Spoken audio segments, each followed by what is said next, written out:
Listen, did you not? Just kidding, that's not that guy. Justin, shout me out, help me out with the creative here. Welcome to the first episode of the Gluten-Free Southern Chef. This morning, we're cooking my wife, who is gluten-free, not just for the, oh, I'm gluten-free. No, she's legitimate gluten-free. So we have to be very careful about what we cook, how we cook, and watch cross-contamination, ingredients, everything. So this morning, we're cooking her breakfast, which is some eggs straight from the chicken's butt and some gluten-free bagels. So, join us in cooking breakfast this morning. So how I cook my eggs, if you want to make some really good eggs, it's very easy, very simple. The first step is get the right chickens. Store-bought eggs just don't have the flavor in them. So we have family friends have some chickens, we get fresh eggs for them. One of the tricks I've learned making, stepping up your scrambled egg game is mix really, really good. When you mix it, you want to see one color. You don't want to see multiple colors. So now that that's mixed up, another thing I know a lot of people do, they put their seasonings in this. Don't season until the end. This will keep those eggs really light and fluffy and a really good color on them. Next, all we're going to do is butter our bagel. Old buttered bagel. So, real quick, slap the butter on them.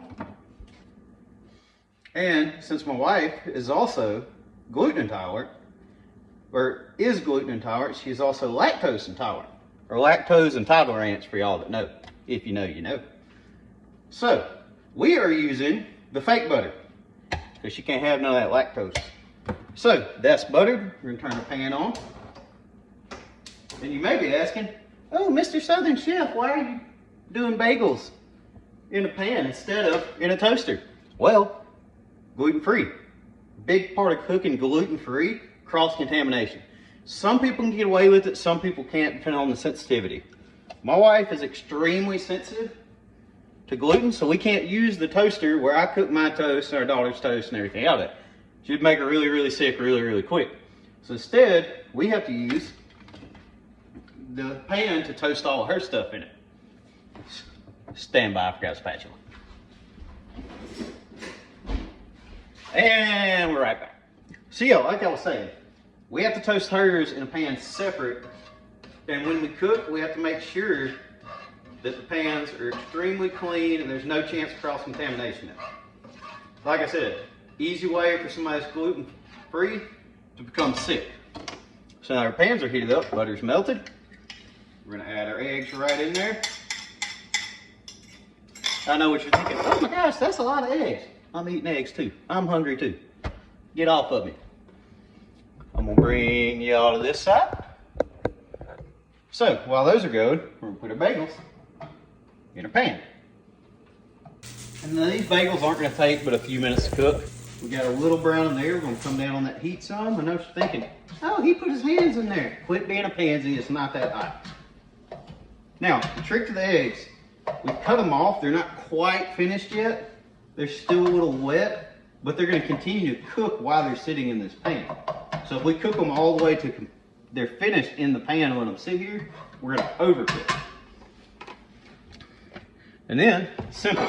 So we're done cooking. Now we can add stuff. Add a few things of butter in here. All we add to our eggs to make the greatest scrambled eggs ever is just a little pepper and a little salt. Now, I personally like coarse ground pepper better. To me, it seems those bigger chunks in there, so the fine ground, just add a little more flavor to it. I know what you're thinking, wow, they got some fancy bowls. No, we don't. We don't have fancy bowls. We don't have fancy plates.